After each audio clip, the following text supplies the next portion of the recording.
Adobe extension to order. Who was that? Nothing, you're good. Okay. I'm Alan Barkstrom, chairperson of this committee representing District 8. This morning we'll be having some public hearings. But first order of business will be to take the roll. So Jules? Good morning. Aller Backstrom, Here. Michelle Dropnik. Here. Doug Erickson, Here. Jason Hastings, Robert Kopish, Larry Maves, Here. Rachel Hoffman. Here.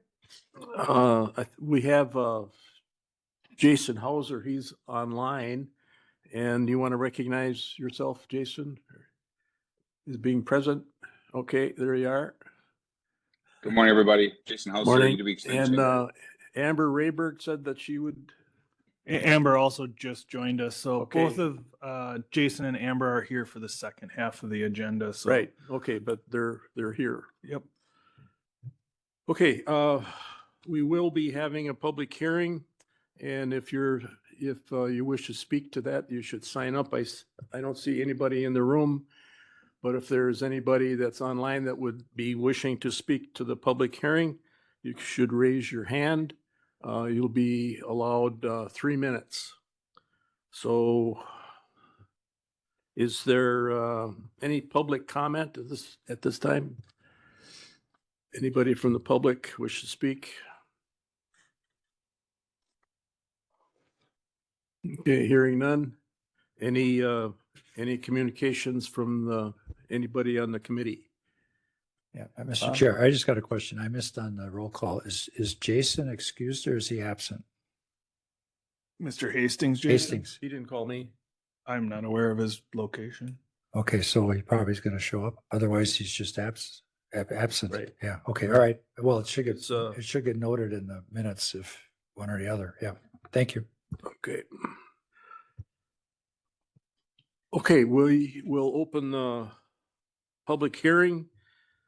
The time is 9:02 for a special exceptions permit filed by Dennis Moose for the purpose of building an addition to a garage 60 feet to the center line of County Road W on property located within part of the northwest quarter of the southwest quarter, southeast quarter, section 13, township 37 north, range 1 west, town of Elk. Fire number is W7540, County Road W. Letters of notification were sent to Alan and Diane Barkstrom, Dennis and Connie Potter, Irene Johnson, James and Barbara Kurtzweil, Kristen, Irene and Paul Bradier, Michael Allen and Michelle Johnson, State of Wisconsin, DNR, Stephen Williams, Price County Highway Department, Dennis and Deborah Muth, and Regina Damjavovich with the town of Elk. Did not receive any correspondence back on this one. Okay. Does anybody wish to speak? That would be the time to, if you're offline, raise your hand.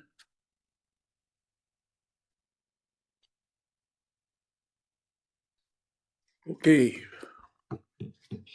Hearing. Let's see, we should close this then. All right. The hearing is, time is 9:03. We'll close the hearing. Evan, do you have any comments? I don't, you've got the Ma'am? app in your packet. It shows on the second page, the plot plan of where they're planning to do it. This is the old, I believe this is the old wooden shoe is what It the is. locals refer to it I live as. in the neighborhood and I'm very familiar with the property. And he's got a little postage stamp there on water on one side, road on the other. So he wants to, he's recently purchased that property. So he Yeah, and they're looking to push the garage. don't out want to closer push the the road. garage forward. 'Cause they can't go any closer No, going the other way because of the lake setback and right. There's plenty of other houses that are in garages and structures that are similar. So 60 feet is it's a straightaway too. a straightaway. Yeah. There shouldn't be any ability issues. Question. I have a question also. It is attached right to the house, correct? Correct, yeah, if you'll see on the second page. And then the setback would be, what is the setback supposed The to be? general setback is 75 feet to the center line. Okay, thank you. And my question is the same thing. And so he's asking for 15 feet. Correct, yeah. You know, we had this one years ago on County Road B in the town of Lake, Mhm. and we didn't allow it. That one, I believe you had reviewed and, or the committee had reviewed and found that there was alternatives to meet the setback. Yeah. Was I, Yeah, there's a lot of land there, and That was there the- wasn't no dire need to Right, put it there right was no where it was. unique It property just- It was just a limitations on that preference. one. Yeah. Yeah. This is a whole different but if situation. you look at the map up there, you Yep. can see that, you know, they can't go out to the west because the lake setback. You can't go back to the north because of the lake setback. They don't own any property going back to the east. So if I remember right, that was the determination on that one. There was alternatives Yes. that they could have used to meet the setback. Yeah. Okay. So- You're right. That was the case. Thank you. What's that? Do you want to mention the snowmobile trail? Oh, the snowmobile trail is also right there on the west side that crosses. Stays mostly within the right of way, but it crosses from the boat landing onto Long Lake. I just brought up, so it's not affected by this Yeah, it doesn't- change. No, So it- there's the. They snowmobile plan to trail. keep the snowmobile trail on the property. That's my understanding. On the map, for those who can see it, there's a purple line. That's what we're discussing. Yeah, and it actually crosses a little bit further to the west, I think. It doesn't, but yeah. It hugs the guardrail from the causeway. It should be noted that Supervisor Hastings came into the room at 9:06. Thank you, Alan. I'll make a motion to approve this. Okay, Second. motion by Doug Erickson, seconded by Michelle. Any further discussion? All those in favor signify by saying aye. Aye. Opposed? Okay, the permit is approved. Agenda item number 3. Land division filed by Albert Simpson on behalf of John Patrick to create one lot town of Worcester. This one is also in your packet. It's a certified survey map to create 1 2-acre lot. It's off of Mintal Road in the town of Worcester. It's on Deer Lake. The CSM is there. This one has not went through state plat review yet, or we haven't received it. I know it's been submitted to state plat review. It has plenty of frontage on the town road. It's got over 100 feet of frontage on the lake, so it meets all the requirements in NR 115. So this one would need an approval pending, contingent on the State Department of Administration review. Make that motion. To approve, motion by Bob Kopish. Second, I'll second. Michelle Drobnik. Any further discussion? Okay, all those in favor of the land division signify by saying aye. Aye. Opposed? Land division is approved. Land division filed by Daniel Nielsen. We're on agenda item number 4 to create 1 lot, town of Spirit. This one is non-shoreland, so it does not need to be done by a certified survey map. It meets the minimum lot size requirements. It's 365 by 535 approximately. So it's well over the 1 acre minimum lot size requirement. 1 acre is roughly 208 by 208. So this one's well over that. So doesn't exceed 4 to 1 length width, has plenty of frontage on State Highway 86. There's really no issue with this one. This one does not need to go through the state either. I'll make a motion to approve. Motion by Erickson, I'll second. seconded by Michelle to approve the land division. Any further discussion? All those in favor of the land division signify by saying aye. Aye. Aye. Opposed?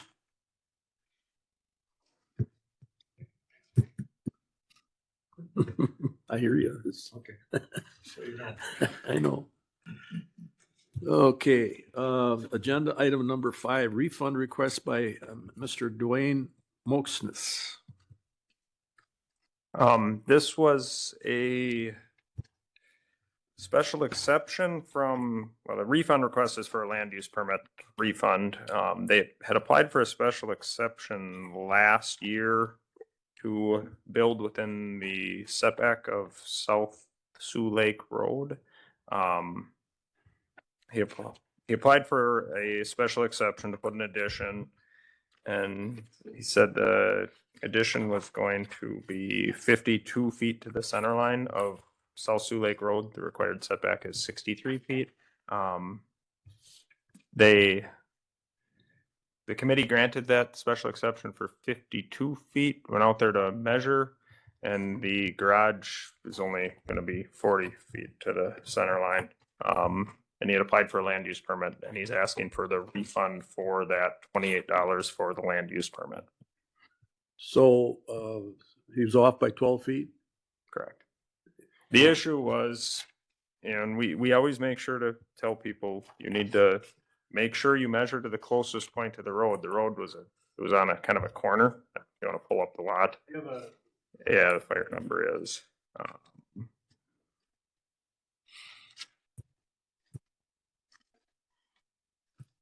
I could look the name. too. N920 or 9020. Evans Bay or Sioux Lake? Sioux Lake Road. All right, sure. So it's Have 20. you had any cases like this before? How have we handled them? We've had situations where people apply for a permit and they're not able to build because of setback issues, and then they, in the past, the committee's generally given refunds if they're not able to actually build. So you can see where his garage is there, and he measured going straight out to the road, and of course setbacks are always measured to the closest point of the road. So they chose to do this. Yeah, they went out there and he measured like that instead of measuring at an angle going to the northwest to the closest point, Not that. which So this first line, sorry. that's kind of how he measured the setback. But the instructions that he had were clear of what to do. Well, you would think so, if I said, So he Yeah. should have went. Oops. if you asked me how far I am from that wall, I would say roughly 2 feet, not 12 feet. I wouldn't measure to the wall, and Yeah. that's kind of what happened. So. Yeah, the setbacks are always measured at the closest point, and it's generally known that, but So there's two different lines, like Evan was saying. The first line is how this individual measured. he was under the impression that he needed to be like the red line, not. Because the front of his garage face. Up and down there. That was an extra clicker 3. We run into that with lake setbacks a lot, where if there's a bend in the lake or a river or a creek, you always measure your setback to the closest point of the water, not a straight line. Generally, we try and communicate that. So a refund would be in order. It's $28. Yeah, I'll move Somebody to happy. You wanna- refund the money. They already paid. They paid for the special exception. We explained that that's a non-refundable thing because we have a lot of costs associated with that. So that is a non-refundable issue. But the land use permit itself, the $28.80. It's Okay, motion by Kopish to approve. Second, I'll second. Hastings. Any further discussions? All those in favor signify by saying aye. Aye. Opposed?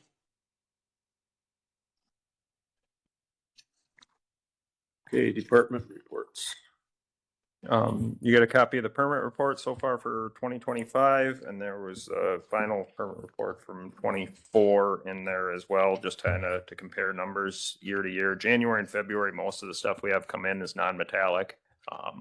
We do have all our non-metallic permits in for renewal. One is still out there, but I know it's on its way in. So just good to hear. And all the financial assurance is up to date on our gravel pits. So that's good. And we're sending all permits right now for those for 2025.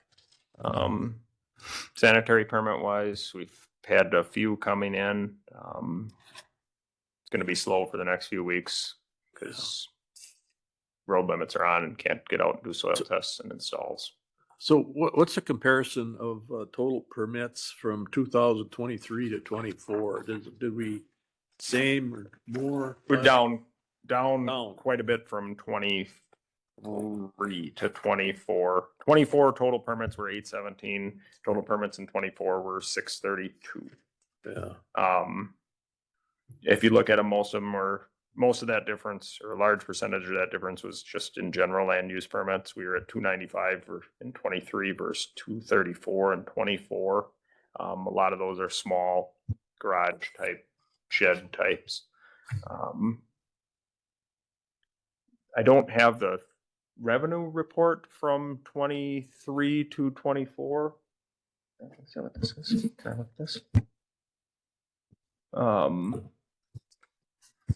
That's 25, but I think our land use permit or our permit fee revenues were actually up in 24, if I remember right. I know we were above what we budgeted. And that So- just comes down to what type of permits. Comes down to size of permits. Yep. So bigger homes, towers. Cell towers are a big one for that because the permit fees are high on those, and we've had numerous class 2 co-locations, class 1 co-locations, and tower permits. So a new tower is $3,000 permit fee. So those really add up when you get 2-3 of those for the year. So if you got the permits for towers in 2025 that are pending, or? I just issued a class 2 co-location for to add an antenna to an existing tower. That's a $500 fee.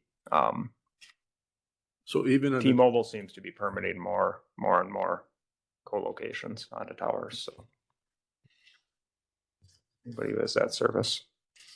So if you have, to explain that, I guess, if you have an existing tower and you're going to add new equipment or new antenna, if there's a tower that's got AT&T and Verizon on it, and T-Mobile's going to add an antenna to it, they need a class 2 co-location permit. So if somebody wants to extend it, so it all of a sudden it becomes higher? That'd be a class 1 co-location. So if you get extend the height. involved in that too? Correct. Yeah. And who notifies? And that's the same permit as a new tower, essentially, to increase the height. So who notifies the FAA? That depends if it falls within the airport zoning requirements. So there's only one layer in the county that falls under the airport zoning height requirements. Or there's two actually. There's Prentice as well, but in Park Falls. Yes. That certain Got it. distance from Yeah. the airport, they can't have a certain height. So like Like when it- we looked at the tower here at the sheriff's department or at the fire department, when they looked at it, they had to get a special permit through the FAA based on height. And these ones we wouldn't deal with right here because this is in the city of Phillips, so it's an incorporated area. If they were going to put a tower out by the county salt shed or then that's where airport zoning would kick in. And we've got an ordinance and maps showing the height limits. Okay. Does that conclude your report? Yeah, that answers your question. Any questions? I got a question. Any questions for Evan? Where was that T-Mobile antenna put? That was put on Elm Road in the town of Knox. The most recent one. It hasn't been put on yet. Okay. They just applied for it and the permit was just mailed out on the 18th. There was another one put down on the county D tower in the town of Knox Okay. as well. What Town of Prentice one? I see they did some new work there. I think they might have co-located on that one last year. I'd have to look through permit records to Okay. see, but I think they might have co-located on that one. It should be on the GIS site under permits as well. I know where a lot of them are, but I don't know exactly which carriers on each antenna. But ideally, hopefully, all the new towers have all the carriers on them to have better service. But it seems like that southern part of the county is getting a lot of work right now. So did Verizon have to contact you for upgrading their antenna up there at Setterman's Pit, or not? Yes, we had a permit issued for that one last November, December. Okay. There was one in the Setterman Pit. I don't remember if that was a Verizon or AT&T Okay. one, but yeah, there was. And then Bug Tussle's permitted a few of them throughout the county. Is Bug Tussle fully permitted now? Or no? For which towers? Well, they're supposed to put 8 of them up. I think 2 of them last year and issued the one. There was 2 that were issued last year. I don't know. I don't know. They'll have an update for us at the April board meeting. They're going to present. I know they're working with several landowners to There was one make a on, deal. there was one last year on Hallstrands, right? Yeah, And then there was one other one that we permitted. I don't remember if that was the Yeah. Pass Road Are you one. working on the one with out by Soberg? I don't know what level they're at. I don't There's think one that out one's at coming for Soberg, there's permitting. one on That's the one on W. the town of Worcester land? Yeah. Or is it on the county chunk? The Wooster. Okay, yeah. Well, those towers are gonna influence what we do as far as safety, the sheriff's. Correct. department, Yeah, right? that's so. Quick update at the board meeting. Bug Tussle's agreed to do a presentation to give you an update at the status. As soon as the board meeting's over, the sheriff's department, myself, Northway, and a couple others are going to start working on that project to say, okay, we kind of know where the our towers are. Northway, build us a product that would cover. Cause that's gonna have budget implications for this year, right? Probably maybe a little bit at the end of the year, but our goal is so with the Bug Tussle project, we get 40 basis points on anything that's sitting in the bank, or unpaid. So like this year or last year, we got $60,000. This year, we should get another $60,000. And then we're going to try to use that to pay that Pay for that that product for that product over time. Okay, any other questions for Evan? All right, thank you, Evan. We'll adjourn this portion of the meeting and we'll open up land conservation. To me, land conservation got a lot of attention in county by. The biennial budget, I mean, Evan could talk, but there is a lot of push to make sure the proper funding levels cover what the state's or the minimum levels of what we want to get done. Yeah, that's at 100%, 70%, 50% for positions within the think- departments, Did they ask for 22 million or 18 million? I don't remember. Okay, which that'd be good. the meeting is called to order and the roll call would be the same. And is there any public comments on land conservation? Anybody from the public wish to speak?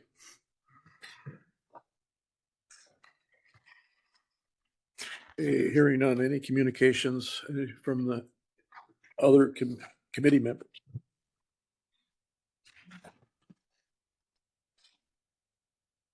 All right, we're back to you, Evan. Yeah, I don't have anything aside from the general, we're working on contracts, finishing up. We've got one project going on right now out on Long Lake. I think they're gonna have to wait till summer now. The ice is leaving. They're doing a shoreline protection project. The contractor started working on it about 2 weeks later than he should have. The ice went away quick. So you Um, don't have any, is there any other tentative projects coming up that you're looking at? For this summer? Yeah. We've got quite a few, yeah, where we're signing cost share agreements with landowners, but nothing that's going on right now. So is there enough to keep Jason busy? Yeah, he's staying busy. Yeah, Well, that's the main thing. yeah, he's, There seems to be funding available. Yeah, we are looking at, there's DNR. I'm meeting with, somebody from the Manitowoc Waters Aquatic Invasive Species Co-op, next week, next Tuesday. And there's some funding available from the DNR to hire. Well, we could either do it internally or this outfit would come in and use the grant money through us to do aquatic invasive species surveying and information to lake associations. I'm meeting with them next Tuesday to kind of get the ins and outs on what it would cost and where we'd get the funding. So I'll have a better update at the next meeting on that. It's just a preliminary meeting to see what we could secure for funding and what type of services they would provide to our lake associations. So we'll see. Is he gonna get any input on that, project that's out in Cannon? That, is Jason gonna be consulted at all for that? Which one? There's a That's shooting the- range, and then there's the Smith Creek or Got that, flowage. we got that grant for, The Steve's Creek flowage? East Creek, that's what Possibly some of it, but that the engineering requirements on that are gonna be probably, they're gonna need a PE on most of that. He will help with the that's- shooting I know it's not range. your area of responsibility, but I'm just wondering if Jason would get involved in that. Any input? Steve's Creek, probably to a fairly limited extent, because that one will require an engineer. Yeah, that an engineer will need to be out there for the majority of construction on that one because they'll be signing the plans. The shooting range, yes, he'll do a lot of the survey work and grade work on the shooting range, just like he did on the one down here when Right. they put that one in and extended it. I visited that one on Aspen Road. That's really nice. Yeah, that's really, really nice. Yeah. So Okay. Anything else for Evan on land conservation? All right, we'll adjourn that portion of the meeting. Thank you, Evan. Okay, the minutes are in our packet. You had a chance to read them? Is there a motion to approve? I'll make a motion to approve. Motion by Erickson, I'll second. seconded by Michelle to approve the minutes. Is there any questions on the minutes?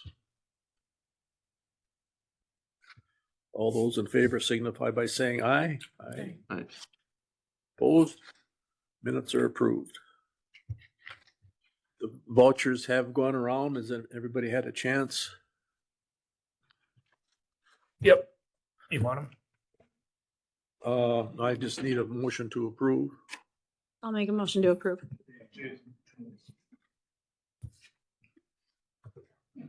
Okay. Motion was made by Michelle, seconded by Kopish to approve. I know. I had to change it up at least once today. I saw her waving her arms. Okay, any other comments on the vouchers? Okay, all those in favor signify by saying aye. Aye. Opposed? Vouchers are approved. Next meeting date is April 17th, May 22nd. You see any changes, Evan, on those dates? We're good? we actually, and we don't have any public hearings scheduled yet for that April 17th date, so. Okay, thank you. So it could be a fast meeting again, or yeah, or we'll see what. So they now need, but- we'll call to order the UW extension portion of our meeting. Roll call will be the same. I see our online folks are up and running here. We got a nice picture of you there. Jason and Amber are with us. And is there any comments? Anybody from the public wish to comment? *6 if you're online and would like to comment. Any communications from the committee members?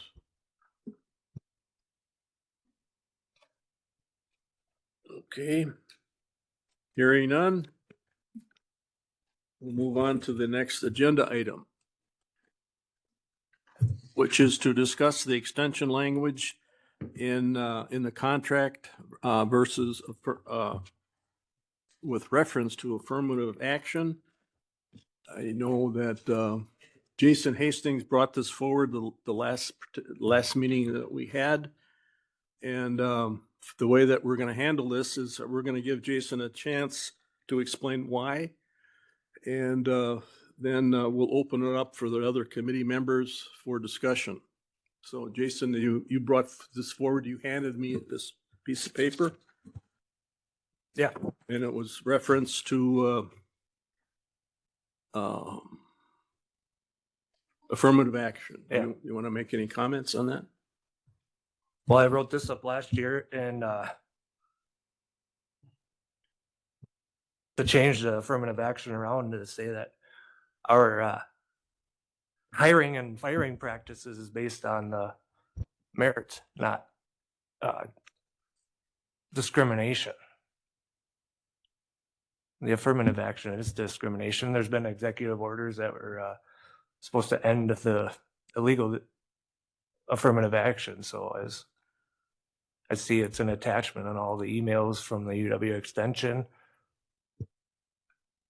I guess I'm wondering where we're at with it, since it's federal and the UW extension receives federal dollars. And I guess the question is, it ended, and then are we going to end it within our county?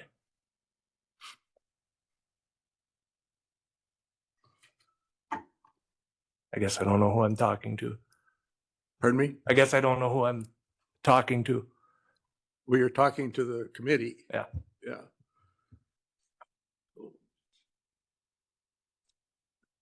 Okay. I'm going to offer up some history of the words affirmative action. I think that we should take time to review it. And it goes way back. There's a lot of history with affirmative action. It really started after, the Civil War ended in 1865. And then we entered into a period of Reconstruction and segregation and discrimination and all kinds of Jim Crow laws. I don't know where Jim Crow, if he was a real person or not, but that's what was, how it was explained. Our government at that particular time, they enforced racial segregation. I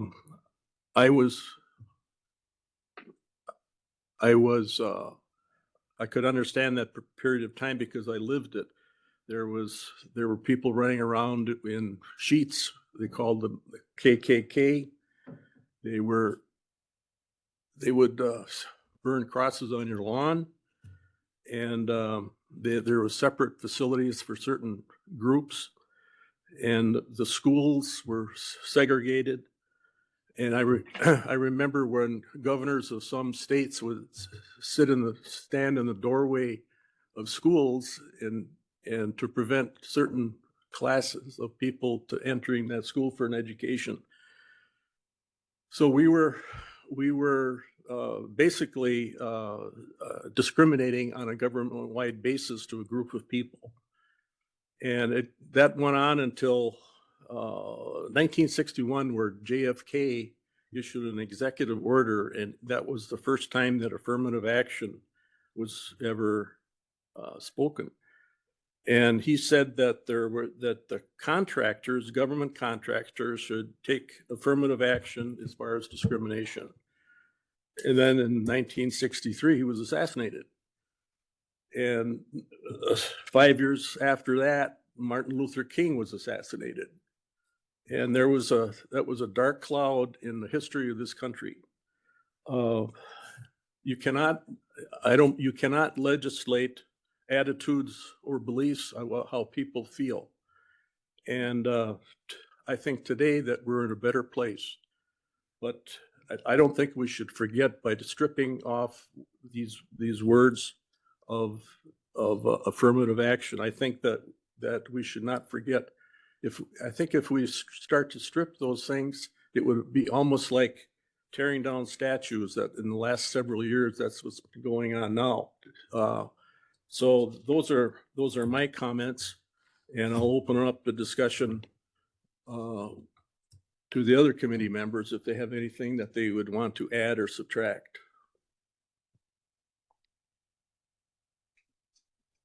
So I just want to ask a clarification. Is the writing that's highlighted in yellow, is that something that you have added into that, or is that something that's included in the original context? No, that was something that was added into that, but this was last year, like I said, when the different administration was in place, I'd actually like to see it completely gone. No, I mean, what does ending DEI look like?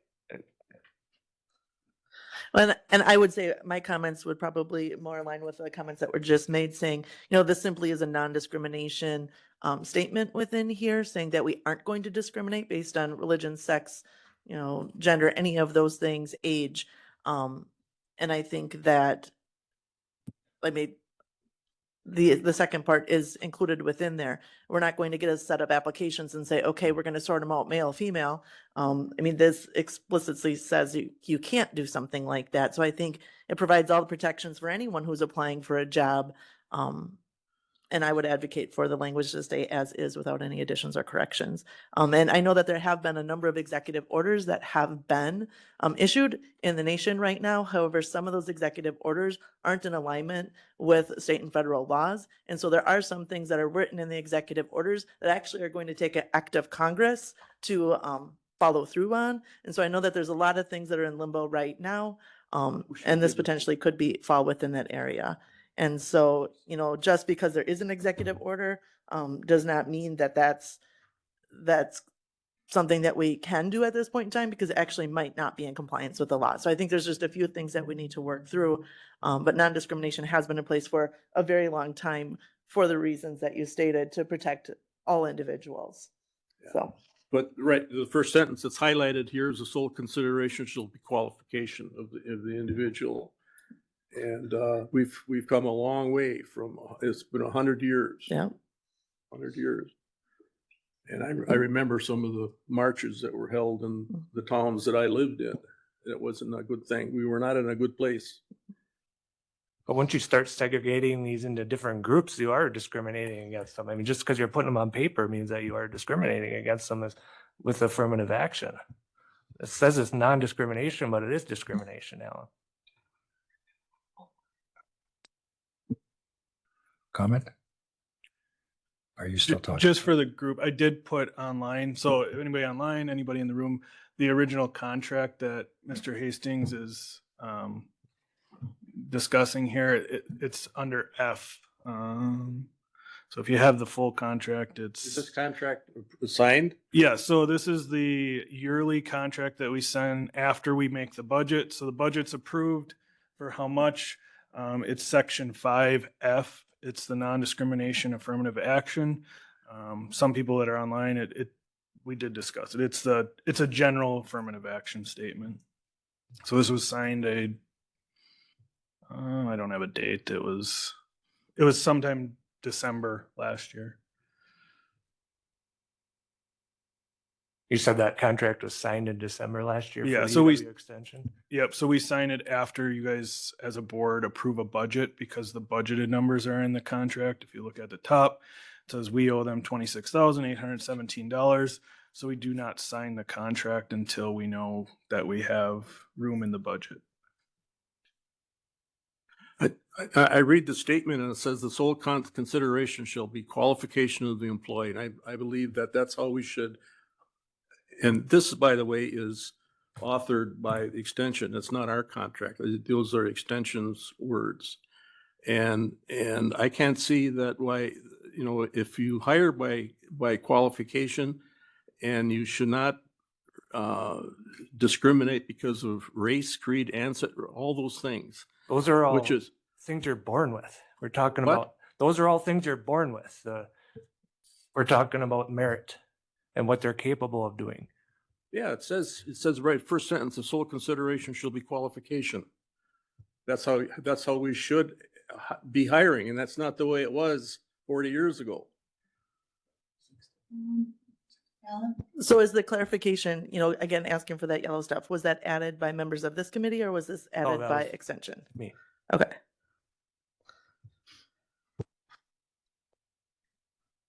Bob? Yeah. Yeah, I agree with Alan.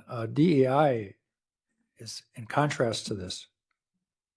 DEI was giving preference to certain groups of people over others. Mhm. And DEI is gone. So this language is back in place.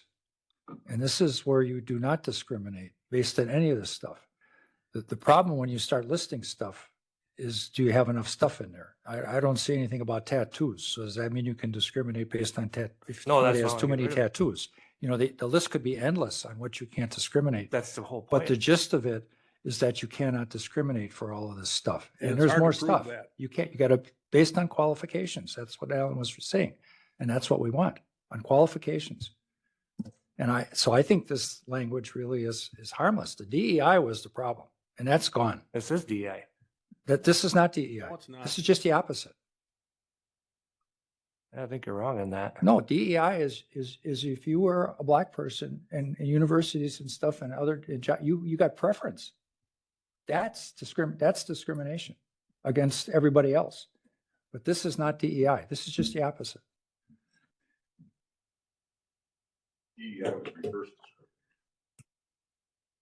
Correct. Okay, any further discussion on this topic? So would maybe it help if they actually put the definition of what they're using as affirmative action? I mean, I know they kind of spell it out, but I guess my example, like this morning at work, I used the word, well, I'll embellish that. Well, then my boss goes, oh, so you're going to lie? And I said, well, no, I'm going to pretty it up. Like there's multiple different ways people can interpret things. So would it be possible to get further clarification? Like, I mean, I know it kind of says it, but really like how they're using it more. I think the question you might be wanting to, not to put in your mouth, but Jason and Amber are here. Do you want to ask, if an opening happens at the university for our 4-H position, they can explain how the process goes when like applications come in, like the example earlier, it's not like, oh, male, female, or based on your skin color.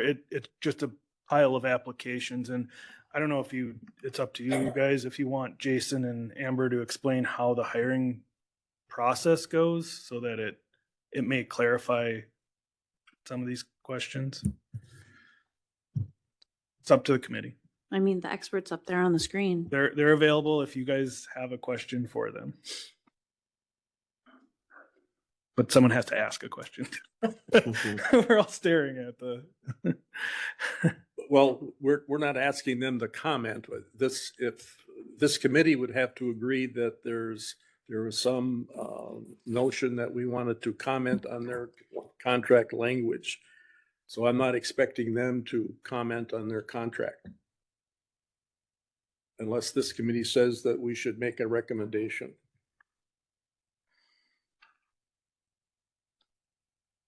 My recommendation is to reach a consensus and put it as an action item on the full Well, board. then you would have to make some kind of a motion.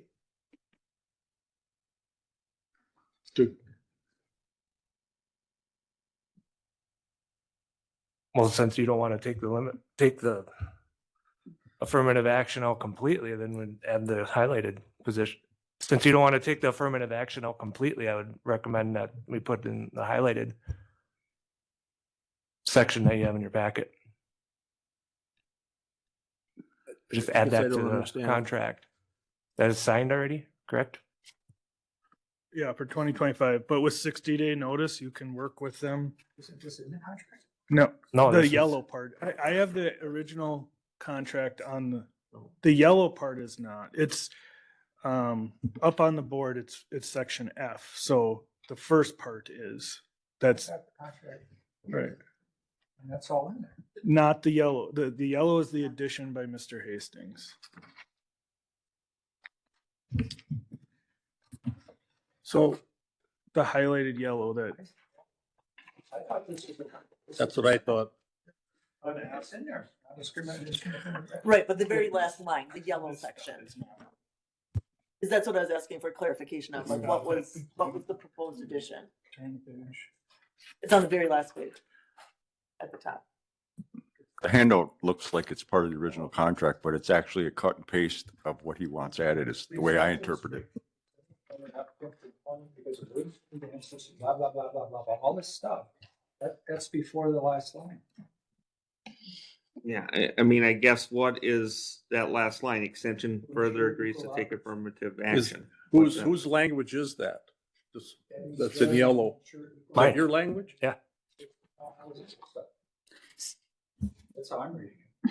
So So- this is his language here. So Jason, what actually is your proposal in it? Like, I mean, I know the yellow part, but where do you want to put that in there and take out? Like, what parts of it? Nothing, just add the wording I put in highlighted.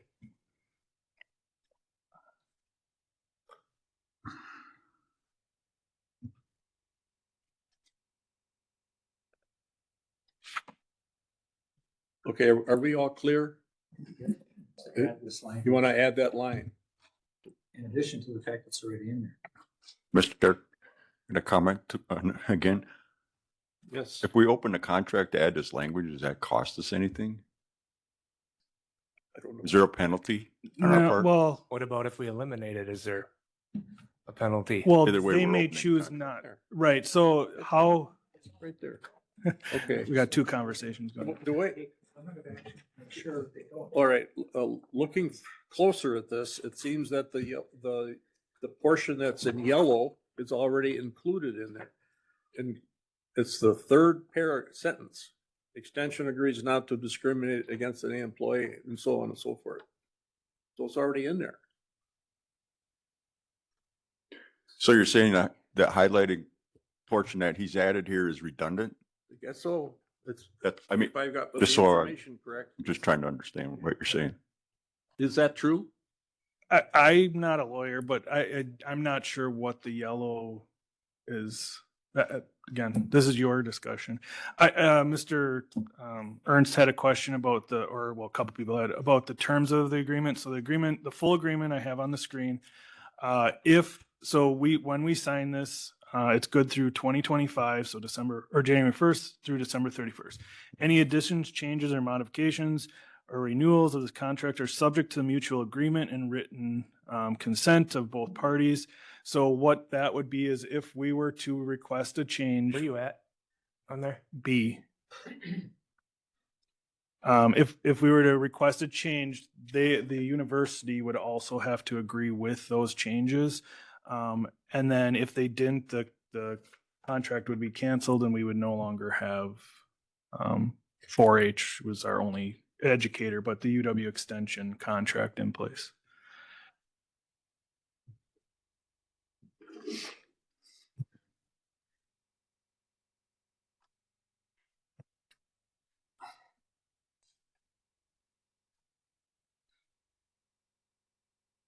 Ms. Hoffman in the contract with the feds and the money you received from that? Well, it seems to me.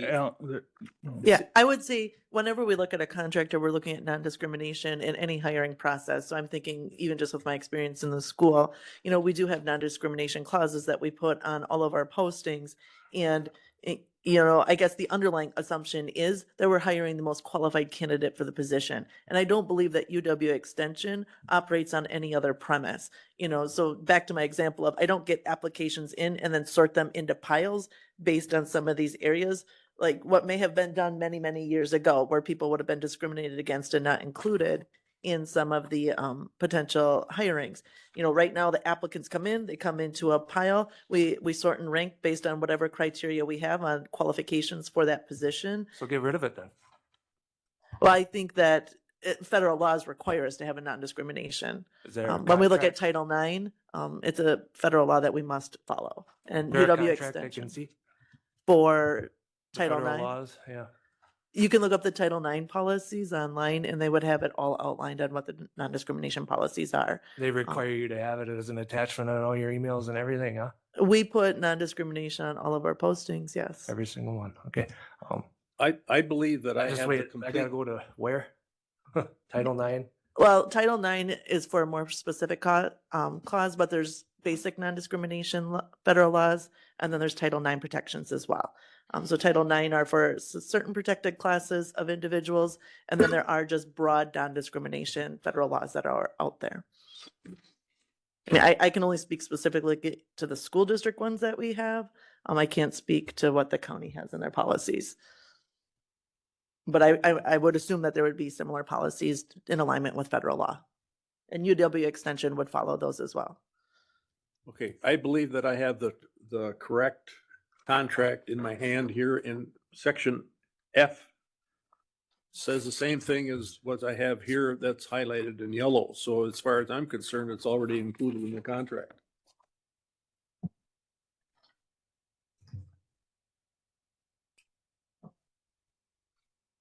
You want, Jason, you want to do anything? Well, you say you don't understand DEI, so it doesn't matter. Pardon me? You said you don't understand DEI, so it doesn't matter.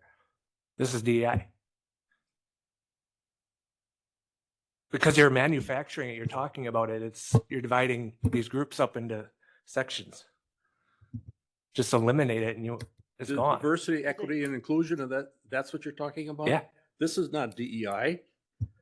That's non-discrimination. yeah, it is. Well. Just DEI. And I'm is saying affirmative action is rapidly- discrimination. It's rapidly disappearing, DEI. No, it's not. It's being, and you guys are This trying to is- keep it in this the is language contract. that started 140 years ago, or no, 100 years ago with Kennedy.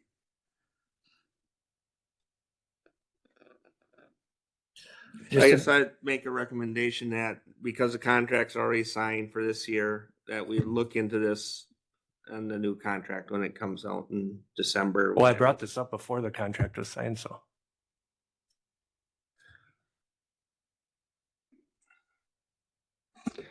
Just a comment. I don't know if you recall, but when the state was doing their budget last year, they withheld $32 million. The legislature withheld $32 million from the university system because of DEI. And until they corrected that issue, they didn't get the money. Now, there was a resolution made. Okay. But they had to take DEI out, and that was the state budget. So this language is part of what they were able to do after they complied with what the legislature wanted. And I don't know if you remember that, but that made headlines. But they withheld $32 million until that whole DEI issue was taken care of. This paragraph's been in this contract for the 10-year or 14 years I've known this contract. So this isn't new like last year or 2 years ago either. This has been there forever. So Doug, was that a motion that you made to wait and review this again at the end of the year? Yes, I'll make a motion that we let the contract be the way it is. And then when we look at the new contract, we can revisit this. I'd second that. Any further discussion? Jules, did you get the names and everything? All right. Any further discussion?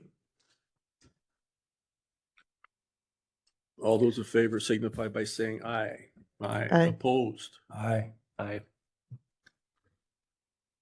that a no? That's a no. I'll explain my vote. I agree, but I don't know that we should review it again. So I don't know how to vote, so I voted no. Okay, so we have, did you vote? I voted no. So You may want to call for a roll vote so that, because it sounds like it's close. Okay, that's to his motion. The chair needs to call for a roll call vote if that's what the committee wants. Let's understand the motion. The motion was to defer the contract examination until the next contract period. Okay, and there was a second. And there are, now let's see, now we've got different number of voters here. It was not just a committee of 5.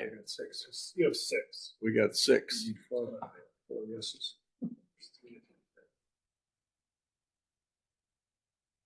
In this situation, there's 6 individuals. A tie would result in a failure of motion, just so you know. Okay, so this is a motion to revisit. Right. So in summary, you're tabling to revisit it Okay. at a future. You're postponing it. Table's the same meeting. Postponing it is but you're saying the clarifying Doug's is we take the future contract under this language under consideration in a future contract. All right, Jules, you want to take a roll call? Okay, give me 1 second. Alan Markstrom, No. Michelle Drobnik. I'm still no. Okay. Okay. Yeah, we're doing a roll call Oh, because it was roll call. closed. Well, I didn't think we changed. I'm just making sure, sorry. No, you. I was confused. Doug Erickson, Yes. Jason Hastings, No. Robert Kopish. No. Sorry, would Larry Maves vote in this? No? Okay. Rachel Hoffman. Yes. All right. So- I have 4 no's and 2 yes. Okay, so the motion failed, so we're not going to revisit. Correct. So you're still on the original item, which is just discussing the language that was put forward. I originally asked so that this get forwarded to the full board as an action item. I didn't just eliminate everything. This yellow highlighting section was last year. If I may, I think you should make a motion to do that then, see if there's a second, and And make a motion that would be to the way to do it. in my forward this opinion. onto the full Correct me board. if I'm wrong. It would have to Okay, so be your motion is to bring it forward to the full board. Correct. as presented, or what's the actual motion for? To Jules? eliminate affirmative action is exactly what I, To eliminate affirmative action. yeah, like I said, this highlighting was last year when I was trying to get you guys to understand it was DEI last year.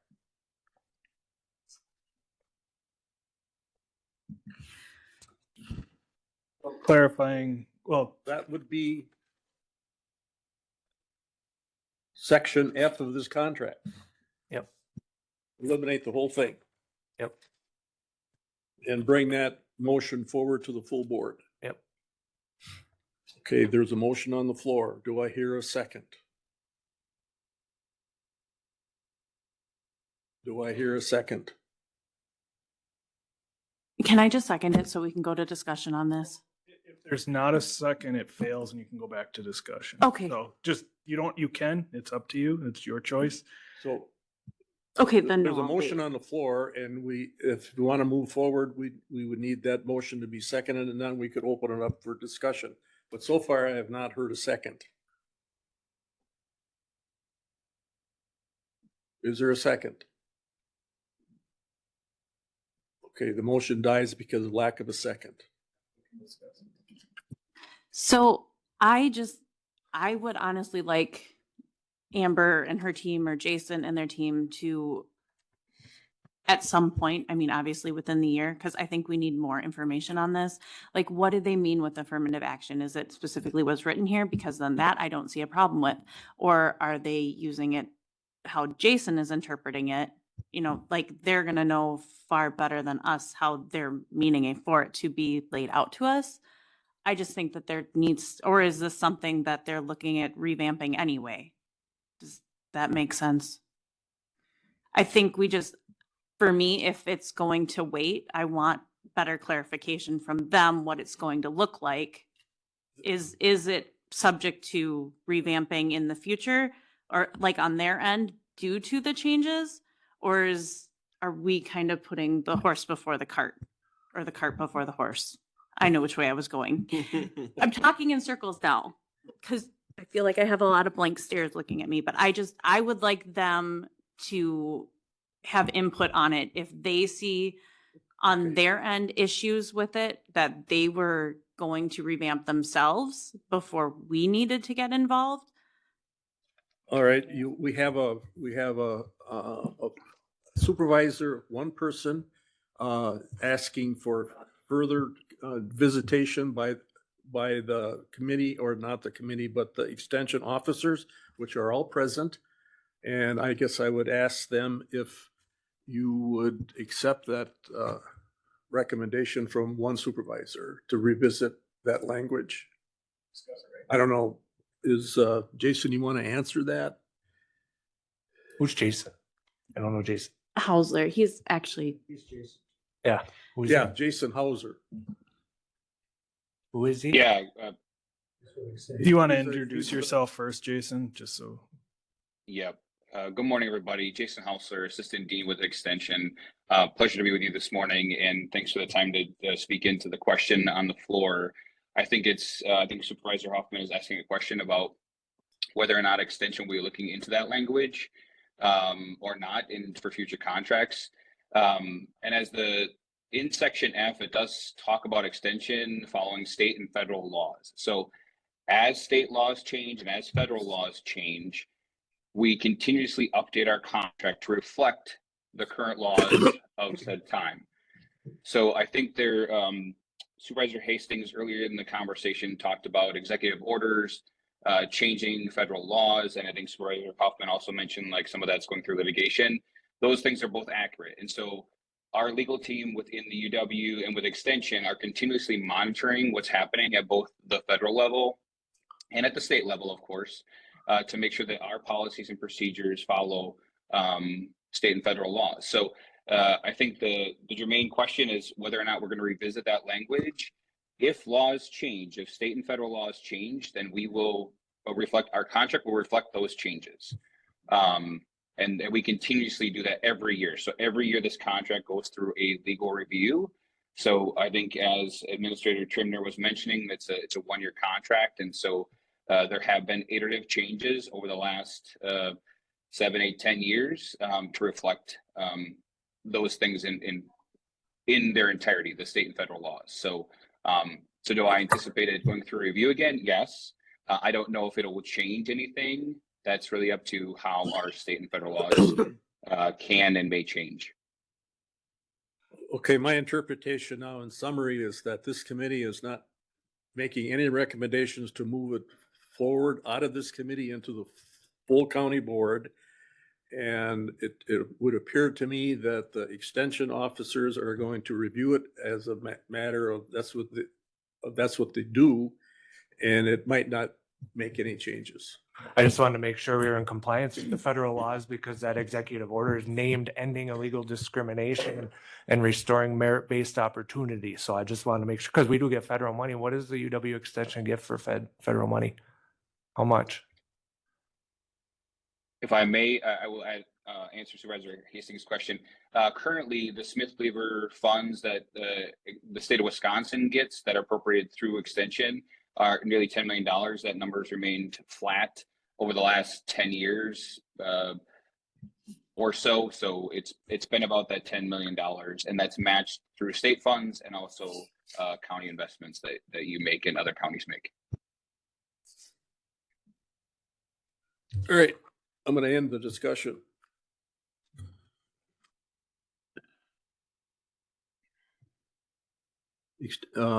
Agenda item number 4, extension educator highlight reports. 4-H. All right. Can you hear me okay? We can. We can, Julie, thank you. We Okay, can see you sure. too. Cool. I apologize for not being there. My plane did not go through last night, so I am still stuck in Oklahoma, but here I am. So on my report, you'll see the first thing on there is summer intern. We did get a summer intern hired, and we had 4 applicants, only one of whom had even really mentioned 4-H in their resume at all. We're really excited about this person. She's been a 13-year 4-H member. She's been involved at the club, county, state level. She was actually in Wood County. We tried getting somebody from Price County or even from Taylor County to no success, but excited that Samantha Budke is going to be joining us this summer. So super excited about that. She'll be helping out with a number of different activities, and those are listed in there. So I won't really spend much time on that, other than to say that that's a lot of what I'm working on right now is planning some the summer activities, the day camp, the summer camp, overnight camp, library programs, those types of things. I also have a contact and visiting with Park Falls Elementary with the YMCA. I've done some programming there. You'll see that it just in the second one down, but looking at doing some summer programming there as well. So I think that's going to work out. We're trying to tie it into their summer school. We're just kind of trying to get our schedules to work out together. Project Fun Day is coming up. We always enjoy that. We have a great group of presenters. We have 10 presenters with 14 different types of activities. I'll tell you more about that after it happens, and you'll see some pictures from that, but we're excited to be offering that down at Sprint School here coming up on April the 12th. So we're looking forward to that. As I commented already on the after school program, been working with Park Falls. I had not been doing anything after school at Phillips. One of the things was we've been looking for, and we still have about close to a month, that if we were able to find somebody to be an AmeriCorps member that would be able to help us. Well, one of the things on the AmeriCorps is they have to do new and different things. So anything that I've already been doing, they can't just step in and continue. So they've got to do new things. So I was kind of intentionally leaving that as a door to give us an opportunity to do that. So we'll see whether that happens this summer. If not, I'll still look at pursuing that this fall. Then you can see down there, I think it's always interesting to see what kind of things are happening at our 4-H club meetings. And, you know, they do a business meeting, an activity, and some educational things. But I really like the part at the bottom when you see some of the different service projects that they've done. They work on some fundraising. I know, like the club in Ogama, you know, often weeds the little garden out by the depot. We have another one that was decorated cookies for the senior meal site. And another club that collected items for the food pantry. So we continue to see these service projects as well as other types of educational activities as well. Throughout, I want to add just a couple of things that weren't on my list yet. We have been still having Becky Denzine's been doing some project Saturdays, which have been really well attended. She kind of has this following that they often do some arts and crafts and some sewing things. I think you'll see a number of projects from that at the Price County Fair this summer because they have been doing some awesome projects. Coming up in April, shooting sports is a big month for our shooting sports. We'll have archery as one of our projects at the Project Fun Day, but then we also will have like a 6-session archery series. We'll also have pellet rifle offered for the first time in 3 or 4 years again. So we're excited to have that. Every other year, so shooting sports has to have a 4-H volunteer that has been certified and trained in shooting sports through the 4-H shooting sports program. And they do that at different locations around the state. And every other year, they actually do one of them in Phillips. And so this year on May the 10th, I think it's the 10th, we'll be having the northern part of the state will be doing the shooting sports instructor training here in Phillips. So just quite a few things on shooting sports. And so we're excited to see that as well. Looking to see if there's anything else I wanted to mention. Oh, one more thing I wanted to mention. We have one of our youth is heading to, well, actually two are heading, a couple of them are heading to American Spirit, which is a travel experience where they go and visit Niagara Falls and Boston and New York City and do some educational programs along the way. It's been going on for a number of years. And one of the things that the adult leaders do is they help fund that and as through a scholarship, and they'll pay up to half of that. So we had a couple of people, actually both of them are in your room right now. Nick and Rachel actually were our committee that interviewed for that, and it's just a great opportunity for our youth to get a chance to interview for an interview situation. And I think they had a good time interviewing. Ask them a number of questions, how they're going to bring that back, why they want to go, how they will share that experience with others. And so that was another thing that's gone on recently that I think is very noteworthy. That's really all I have for right now. Do you have any questions? Any questions for Julie? Comment? The cookies at the meal sites were really good. And Good to know. if you'd want to do that more often, that would be fine. Thank Good to you. know. Well, I will tell you, I may be hopping off pretty soon because I've got to head to the airport to catch my flight today. So All right. thanks for letting me join this way. And thanks Thanks, for your Julie. support. Bye-bye.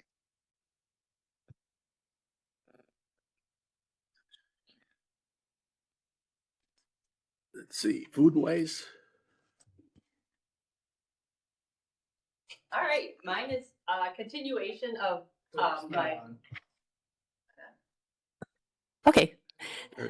All right, mine is a continuation of my classes that I'm doing in the schools right now. I see that this is January, February, March on the top, but I believe I did January before. So if not, we can correct that. But this is mostly, just real current for end of February, March. So I did conclude my series in the Phillips School District with the two 4K classes. I'll be starting the second grade classrooms this week. Great kids, great teachers, just amazing to see some of these kids, some of the questions they're asking, even at 4K. So we always focus on the usual. We're talking about eating the rainbow, eating lots of fruits and vegetables, just trying to empower them to make better choices and giving them a little information at that age as to why they should make better choices. Then it does say underneath that the after school and summer school programming, but that's, I think that was just somehow got in a different template or something. I'm not sure. That should be just in school. That was Park Falls second grade classrooms that I did a series. We did 5 lessons there, and each week we again talked about different health topics. Always a popular one in the second grade is the sugar. They're always pretty surprised when we measure out teaspoons of sugar, looking at how much sugar is in things.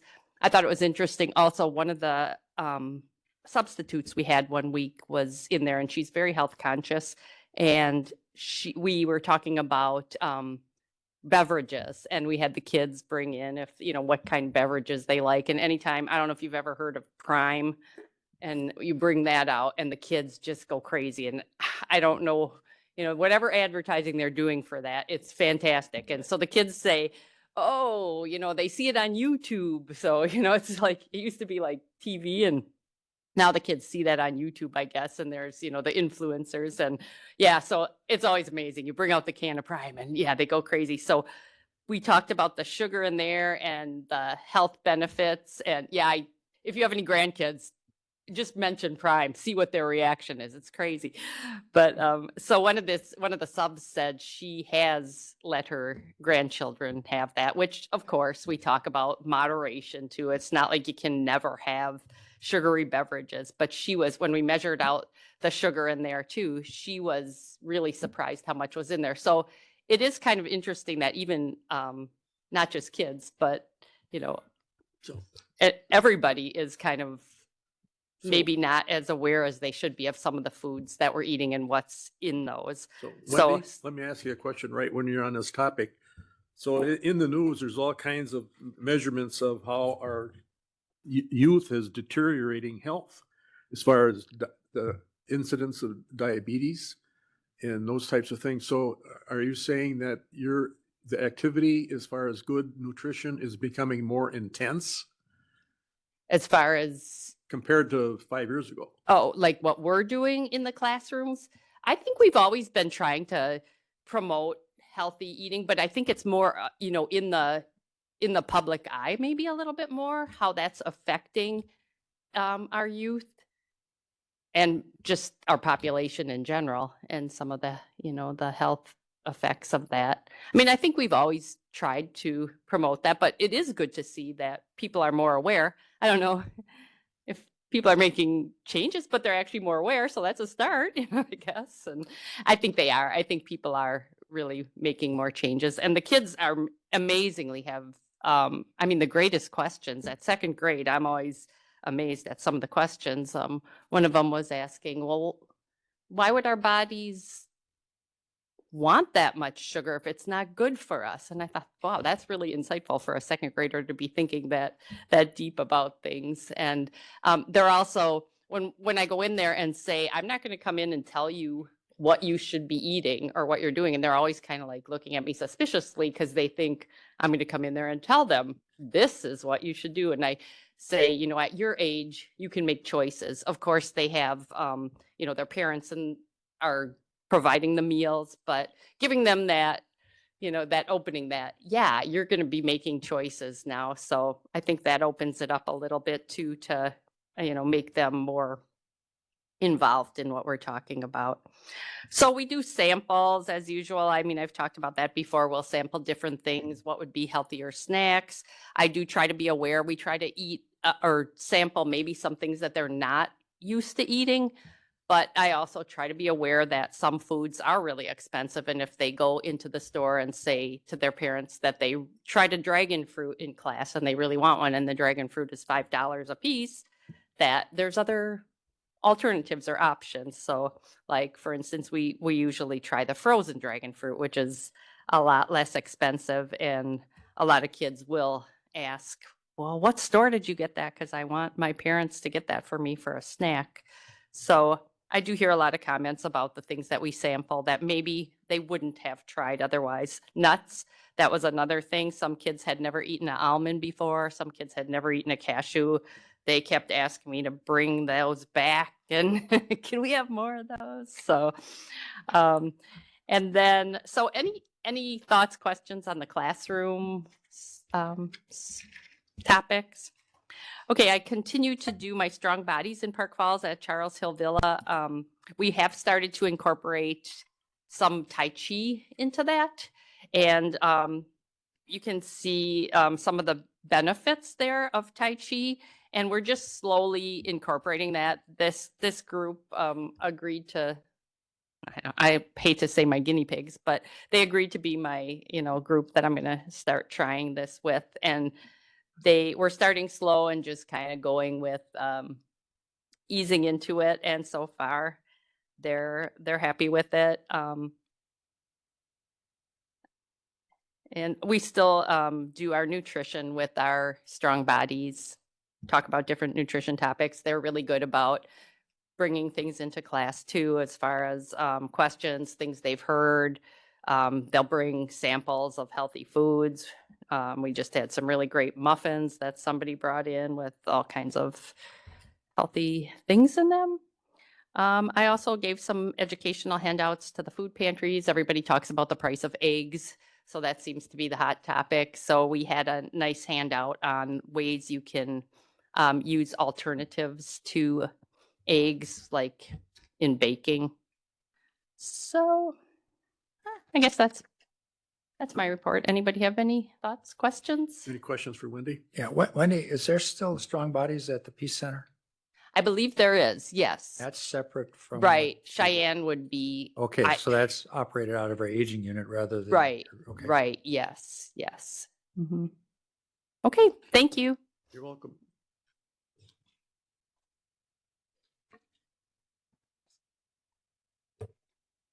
Okay, Reality Day Fair. Yeah. Oh. Do you want Rachel to report or do you want me to? Amber, why don't you start Oh. and then I'll follow up. Simultaneously. Okay. Okay. Sounds good. Thanks, Rachel. Well, good morning, everyone. Sorry I'm not there in person, but I am glad I could join. So Rachel and I did have a chance to meet since our last meeting, which was great. And based on kind of both the school's projects and capacity and where we're at with extension and just trying to figure things out, we're looking at possibly piloting in the fall. When we thought about spring, we just really felt like we wouldn't be able to have a quality program based on what we need to put in place. So it's not that we want to push it off. We just really want to ensure that we develop a meaningful and relevant program. So Rachel also has and she can share this, new curriculum that the school will be implementing. And so this actually fits in really nicely, and she'll have a couple of teachers that are working with that program. And so we can kind of build it together so that it's a piece of the learning, an experiential learning piece that's engaging, valuable for all the students. So I think we're both excited and committed. We want to see this happen, and we definitely want to engage the community in meaningful ways so our young people are surrounded with the support of the community. Really, again, it's definitely something we are both committed to happening, just wanting to make sure we're doing something. So look, both of us right now are doing some additional research into technology tools that we can utilize, recognizing the way that young people probably bank and use money will be different than how and we talked about that a little bit last month, but we're just doing a deep dive into what apps are available, how can we utilize those as part of the simulation, but then also hopefully long-term, maybe some tools that young people will use and implement moving forward. So know that we're working on it. We'll hope all of you will be engaged as we get closer, but those are kind of the steps and where we're at this point. Right. And just to add on to that, Amber and I just talked about the capacity that we have right now. We do want this reboot to be very successful. And if you rush the process, then, we felt that we wouldn't have as high of a quality program as we could. The materials that I had received from Art, were more outdated. And after a review of those, Amber and I both had the conversation about there's got to be some other resources out there. And Amber did locate some. And then, like she said, we are looking for some apps. Because I don't know if the students would even see their parents using a checkbook right now, right? They're so used to just the swipe generation. And even when you talk about cash, I don't know how many of them even utilize cash or count change on a regular basis because everything is so digital. And so we just really want to make it be that authentic experience. And one thing we looked at was, what time of year is best. And we need to get into the school year. We need to get it started. So we were kicking around October as the potential that would give us plenty of time. We roughed out a tentative timeline for Amber and I to connect and meet. And, we know that there has to be a lot of communication with business partners within our community. And we started mapping out who some of those partners may be, potential contacts. And again, aligning it with the curriculum. It is going to be a new curriculum. It's a new requirement, new course that we'll be offering next year. So as much overlap as we can have so that the kids can see the connection is huge. And so, as we head into that, we'll figure out more of the details. And we did just finalize the school calendar this last week at our board meeting on Monday. And so now that we have our school calendar set, we can really dig into some of those dates and identify a date. But Amber and I have not talked about that since our calendar was approved on Monday. So I'm excited for this work. Really just want to make sure that it's a comprehensive program for kids. And then we'll talk about, what connections that may have to other school districts in the county. And know that that's one of the things that we're considering as well. So more to come. Do you intend to involve one or all schools? I think it depends on the number of people that we can get in, the timing, and the number of students. So depending on if we pick a particular grade level, or with the pilot for the initial reboot, do we want to do 2 grade levels to catch up on kids who may have missed this experience? Like I think about our seniors for next year, they probably need to have some of these financial skills. personal finance is not a requirement for them. So this would probably be a really good experience for them to help them understand what those financial decisions look like as they head out into the real world. So I think that's just kind of where we're at. So I think it depends on what grade levels we pick, who our target audience is going to be, and then we'll decide how much capacity we have to open it up. If you're setting it up, it takes the same amount to set up for 50 people or 150 people. It's just the logistics of moving those 150 people around that we would have to work through. So Michelle, you had a question? I do. I just want to, I guess, say that something is better than nothing, and waiting for perfection isn't helping anybody either. So, I mean, we began this talk, last summer?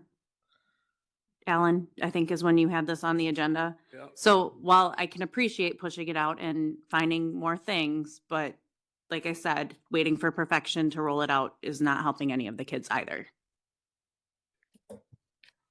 I think, Michelle, we can appreciate that. I can be like, from my standpoint too, I just stepped into the role. So the planning for me and getting acclimated back into the community, it just, I hear you. And I just honestly couldn't do it sooner in a way that does it justice based on when I came. So please know that I hear you. I agree 100%. We're not looking for perfection, but we also have to have the capacity to have a solid something. Okay, any other questions? All right, thank you. Area Extension Director update. Yeah, well, I guess really what I do just want to share, and I think good discussion this morning, there are a lot of questions around the federal situation. And so I think, Mr. Hastings asked some really great questions about the amount and what we receive from the federal government.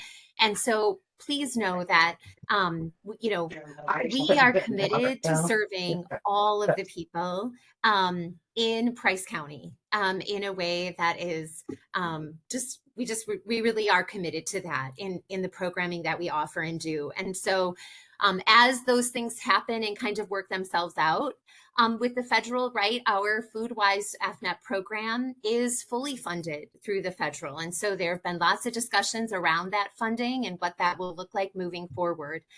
In the meantime, we are, again, committed to doing the good work that has been started, and we will continue to work on that. So just be reassured of that here in Price County, until we are told otherwise or have other information, that's how we're operating with those changes and things that are coming up, is really doing our best to reach as many people across the county as we possibly can. That's really, that's what we have. I think our office, just as another point, we did change our office hours. And so we will be open Tuesday, Wednesdays, and Thursdays from 9 until 2. And that was just really to help with staffing and some availability there, making sure that when our office is open, we're there and able to serve the public with the requests that they have, which is, often around multiple different things, but really connecting them to the university research and resources. And so we want to make sure when people stop in that they get what they need. But I have, unless there are any questions. Any questions for Amber? I guess, is there any thought of having like some later hours due to parents and that working so they could have easier access? I'm willing to explore that, Michelle. I know as a county board, I hear that quite often, that people would come and be at the meetings if there was at least here and there meetings that were after hours to easily more accommodate the working individuals of the county. So I would anticipate that 4-H would also have those same issues. I can definitely have a conversation with our staff. I think there are probably some days of the week we could extend some of those hours and see how that works. So I can report back at the next meeting. Okay, thank you. Any other questions?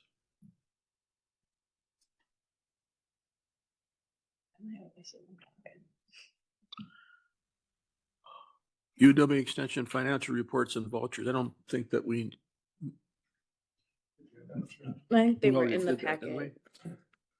packet. I believe the vouchers were all in that first packet that you Yeah. signed. So I'll make a motion to approve them since they're on here. Pardon me? I'll make a motion to approve them since we already signed them. Okay, motion to approve vouchers by Michelle. Do I hear a second? Seconded by Jason. Any discussion? All those in favor signify by saying aye. All right, so that exhausts our agenda. And time is 10:30. We stand adjourned. May I say something now? Now, Rachel mentioned assumption. The what? Rachel mentioned assumption. You know, you wouldn't have to assume what it means. From what I read on this, Jason's addition clarifies it so you wouldn't have to make any assumptions that that was what it meant. Okay. And from listening to some of the discussion, I don't think some of you either you didn't read it or the whole thing, or your reading comprehensive needs work. You know, there were some things in here that you mentioned, and you didn't even know what part you were looking at. So, you know, it's kind of a shame. Okay. I don't know if you needed to make a motion on a discussion question anyway. Right, if you want, Jenny, if you wanted to speak, you should have signed up and I you did should have. sign up, but I wasn't here evidently because you mentioned that nobody was here. Okay. I'll comment, that to me, the presentation, you know, normally if you wanted to do something, you should bring forward a resolution in your own words. And so I had a contract and then I also had a variation to the contract. So I was confused. I think a lot of people were as far as what was actually asked. This was just a clarification that he wrote. Didn't understand it. I know.